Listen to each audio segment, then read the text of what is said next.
Howdy, the name's Coasterman, and welcome to Memory Lane. This is a top 10 series where I talk about my top 10 of basically any topic. This time, it's my top 10 of all the rides that I have been on in terms of roller coasters. When you think of roller coasters, what do you think of? Do you think of these magnificent metal knots that run through the tracks and turn you upside down multiple times? Or do you perhaps think of any mega, giga, or hypercoaster that roars along the track at 50 to 90 miles an hour? Or do you perhaps think of launched coasters, those masters of suspense that can take guests from 0 to 20 to even 150 miles an hour in just a few seconds? Well, for this list, I have to go with the first option, so let's get some ground rules out of the way. First off, inversions have a multiplier. A single inversion roller coaster will get 1.5 times their points. Anything past 1 will get between 2 and 6, as those are the numbers of inversions that I have taken on. Also, nostalgia plays a factor, with 25 times being given a inverting roller coaster, and a 12.5 being given to the non-inverting roller coasters, and uniqueness is 50, 25, or 12.5. Let's begin. Number 10, The Joker, Six Flags Over Texas, Arlington, Texas. This is a case in point where uniqueness alone does not cut it, as this ride got top points in uniqueness alone. This ride has free spinning seats just like the Zipper, but where it falls short is in the number of inversions that I got, plus the modest stats of the roller coaster. Otherwise, it would have been a lot higher. Number 9, Shockwave, Six Flags Over Texas, Arlington, Texas. No, this is not a ride ranking for Six Flags Over Texas. Drop that right now. Because if it was, this ride would be a lot higher up. Instead, this is a top 10 ranking of the best roller coasters I've ever taken on. And where nostalgia is concerned, Shockwave is one of the big boys. Because this was the first full circuit inverting roller coaster that I ever took on. That means that it was the first roller coaster to leave the station forwards and come back into the station forwards that had vertical loops, inversions. So this ride only has 2, but those 2 are what makes it count. Number 8, Outlaw Run, Silver Dollar City, Branson, Missouri. I told you this wasn't a ride ranking for Six Flags Over Texas, and Outlaw Run is a standout attraction in Silver Dollar City. It is my favorite wooden roller coaster of all time for one reason alone: inversions. Yup, you got that right. This ride has 3 inversions. And when it debuted in 2013, it was the wooden roller coaster with the most inversions, beating out Hades 360 with just 1. Gravity Group had a contender in both Hershend and Rocky Mountain Construction. But that's not the only thing here. This ride has a 107-foot tall lift hill, but its drop is much taller, at 162 feet. Yeah, that's right. This monster drops much further than its lift hill height. That is because of the terrain around the ride. And this thing is a beast, with 3 inversions, a raven turn, and a double barrel roll finale. Not only that, but it has some of the steepest overbank turns that I have ever taken on. And this thing is a whole different beast at night. Number 7, The Gauntlet, Magic Springs and Crystal Falls, Hot Springs, Arkansas. Alright, hold on. Before you get out your torches and pitchforks, let's get the elephant out of the room right now. Yes, this is a Vekoma SLC. Yes, there is some headbanging on this, but What you're forgetting is that nostalgia plays a huge part in this. And this ride right here is the one that turned my life around. Up until then, I was afraid of any ride that turned upside down. This ride, the Hawk, and many others. But starting in 2004, with this ride in particular, I overcome every fear. 5 inversions, and this ride is a classic. I rode it each and every time I visited the park. Number 6, The Great White, SeaWorld San Antonio, Texas. This ride is awesome, and not just because of its 5 inversions. It has a nostalgic story attached to it as well. And the story itself is kinda sad for me because back in 2001, I got the occasional wild hair to ride some of the big boys. We're talking about Shockwave and Texas Giant and Judge Roy Scream, some of the biggest roller coasters that I had taken on at that time. But when it came to SeaWorld San Antonio, I chickened out on the Steel Eel. So it is safe to say that I would have chickened out here too. Not that I was big enough to ride anyway, because I was about 48 inches tall, and you needed to be 54 inches to ride the Great White. Missed opportunity. But in 2012, that all changed. I had asked my parents to take me back to SeaWorld San Antonio, and I wanted to add Six Flags Fiesta Texas to that trip plan as well, which I actually got greenlit on. So that's cool. And I don't regret a thing. This park was awesome. I got to ride the Great White, and I even got to ride some of the most unique rides there. But that's neither here nor there. This ride in particular is the one that's in the spotlight right now, and it is awesome. It deserves every moment. It is more intense than the Six Flags Over Texas clone, and it is absolutely worthy of praise. The only reason it is this low on the list is because it is unfortunately shorter than the Six Flags Over Texas clone. So yeah, rather unfortunate that it fell short in that regard.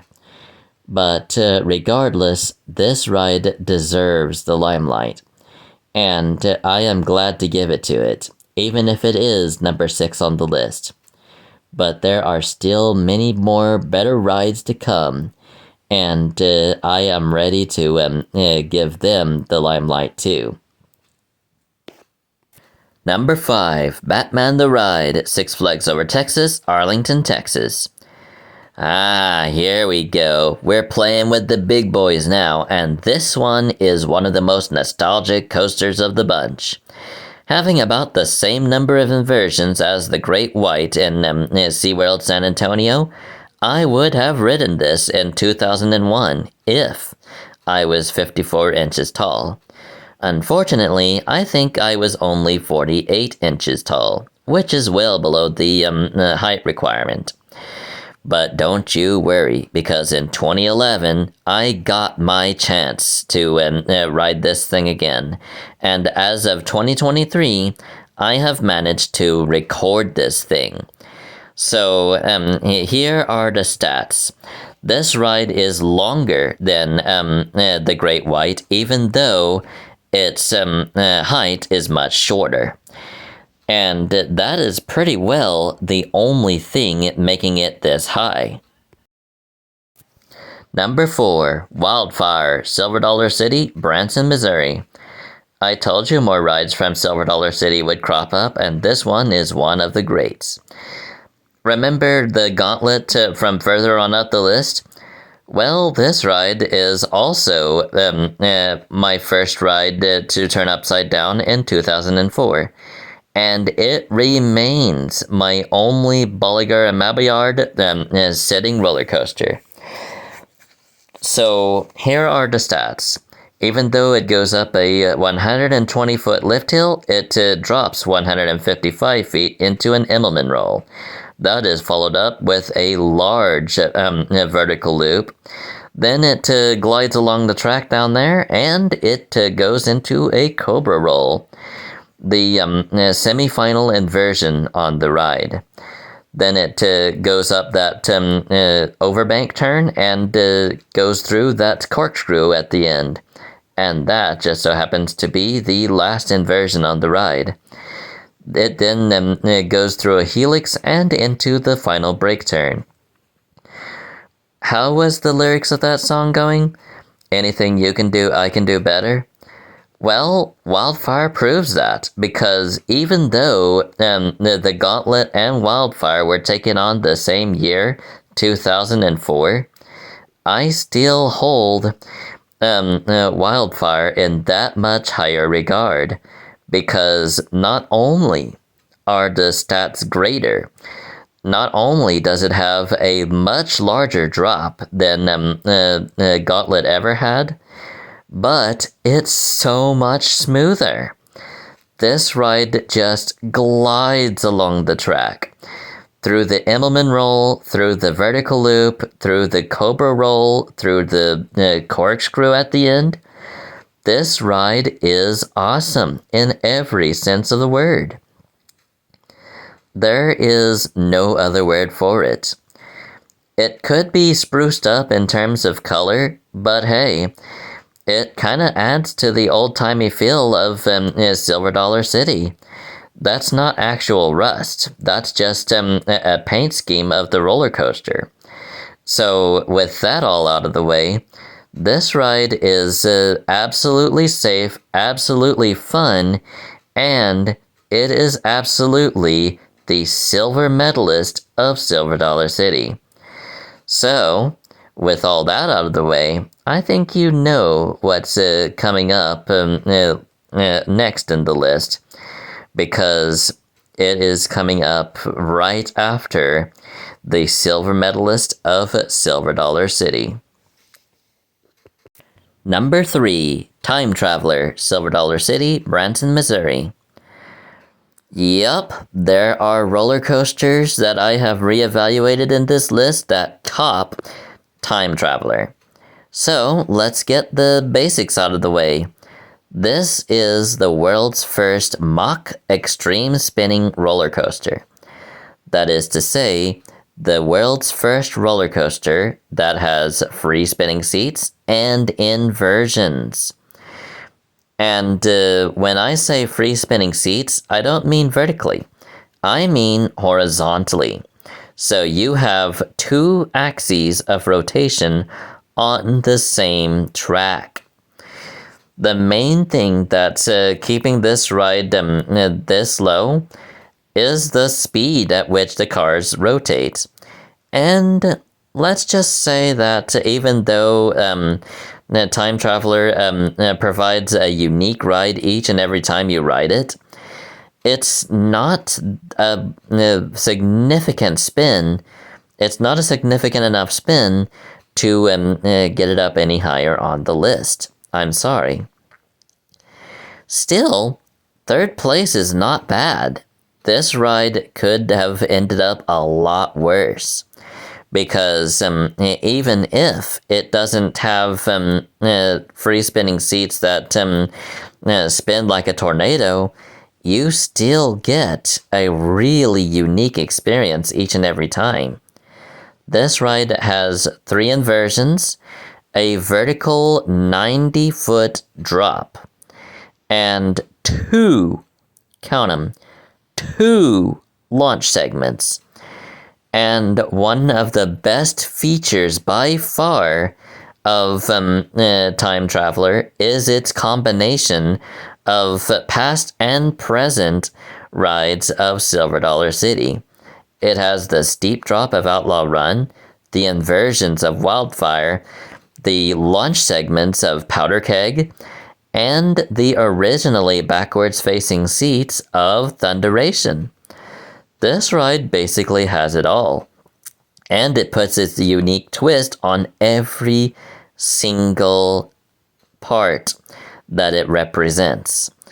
This ride is awesome. And let me tell you something. I am not exaggerating.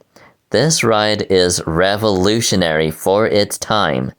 And the 0G roll right there, it is pretty well one of the snappiest. So this ride just fits every single category when it comes to awesomeness. And I could not think of anything better to put at the number 3 spot. So I know what you guys may be thinking. What could possibly be better than Time Traveler? Number 2, Rock and Roller Coaster star in Aerosmith, Disney MGM Hollywood Studios, Lake Buena Vista, Florida. I first took this baby on in 2003. Wait, hold on. If I started really getting into upside down rides in 2004, how is this possible? Well, I had that occasional wild hair between 2001 and 2003.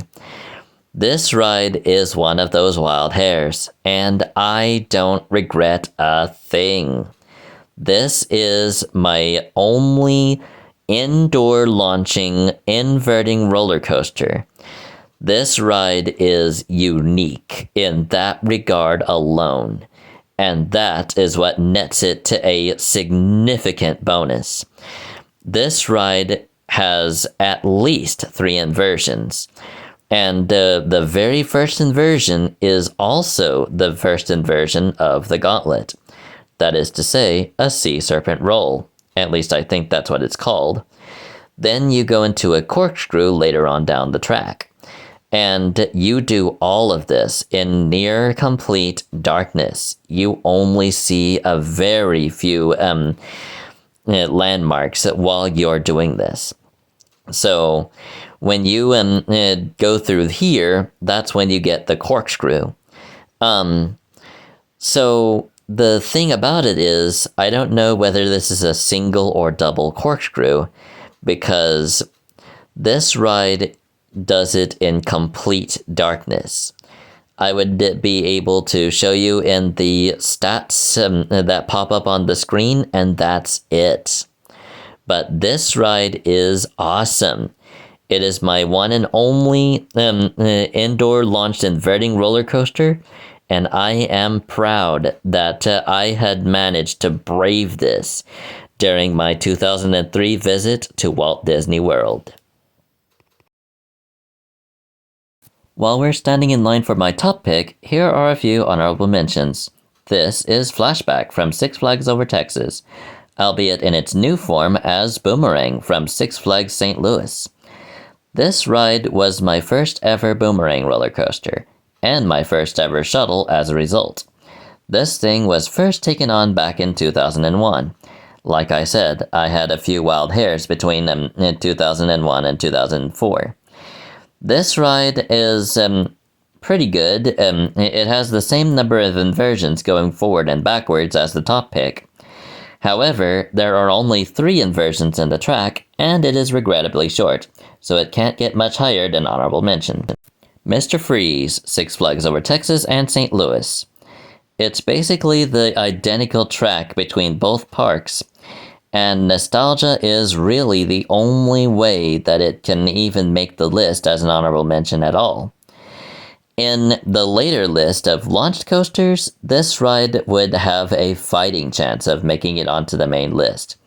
However, even though this ride was awesome for being an experimental coaster with linear induction motors, unlike its predecessor, Batman and Robin the Chiller. The only thing keeping it off of the list is its number of inversions and how short the ride is. It's a shuttle coaster after all, so it's not as long as the rest of them that are actually on the list. Silver Bullet, Frontier City, Oklahoma City. This ride is Basically, what happens when you only give a roller coaster a 1.5 times multiplier? Because it has only one singular inversion throughout its whole full circuit track. This ride goes into the station and out of the station forward. So, yeah, this ride is really a full circuit roller coaster that just barely made it into the honorable mentions simply because it is unique. And the reason why it's unique, it's the only roller coaster that I have ever ridden that has combined an inversion and a tunnel in the same layout. I know that is a pretty negligible way of making it onto the list, but it is still a viable option. X Coaster, Magic Springs in Crystal Falls, Hot Springs, Arkansas. Yup, this is another Magic Springs roller coaster to make it onto the list, albeit this time as an honorable mention instead of the main list. This ride is okay. You basically go through the circuit and you turn upside down at least 1, 2, 3 times. But that's not enough to keep it onto the list, even if it is really unique. The length and height also play a part. And unfortunately, this is one of the shortest roller coasters on the list. Titan, Six Flags Over Texas, Arlington, Texas. This ride is a case in point as to how important inversions are, because even though it is extremely tall and extremely long, this ride barely made it into the honorable mentions itself. This ride is my one and only hypercoaster, but that alone does not allow it onto the list. The inversions are a multiplier for a reason. However, in a non-inverting roller coaster list, this ride would have a fighting chance. New Texas Giant, Six Flags Over Texas, Arlington, Texas. It's basically the same case as Titan, no inversions, but I will credit it for the very first roller coaster that I ever ridden from Rocky Mountain Construction, and pretty well the only hybrid coaster that I've ridden from that company. It has really solid stats all across the board, as it takes an originally 140-foot roller coaster and brings it up to 153 feet tall. This thing is a monster in every sense of the word, and you cannot find a much better honorable mention than the new Texas Giant. Number 1, Superman Krypton Coaster, Six Flags Fiesta, Texas, San Antonio, Texas. Alright, hands up. Who thought that I was going to include this at the top of the list, let alone in the list at all? This roller coaster is a beast with its 6 inversions and a uniqueness factor that no other roller coaster was able to top. Even if I had given it the times 25 multiplier, which I did, that doesn't matter at all, because this ride has 6 inversions on top of that multiplier. And it is the only floorless roller coaster that I've ever ridden. To wit, that means that your legs are dangling throughout the whole circuit even though you're riding above the track. This ride will send you up a record-breaking vertical loop, the tallest of its kind in 2000. And this ride has just more to give than just that one vertical loop. It has 6 inversions in total. That aforementioned enormous vertical loop, the 0G roll, the Cobra roll, and 2 interlocking corkscrews. This ride is an absolute Goliath. And it is no wonder that it made the top of the list. And that little Superman standing tall on top of the loop is just the cherry on top when it comes to aesthetics. Do you agree with my list?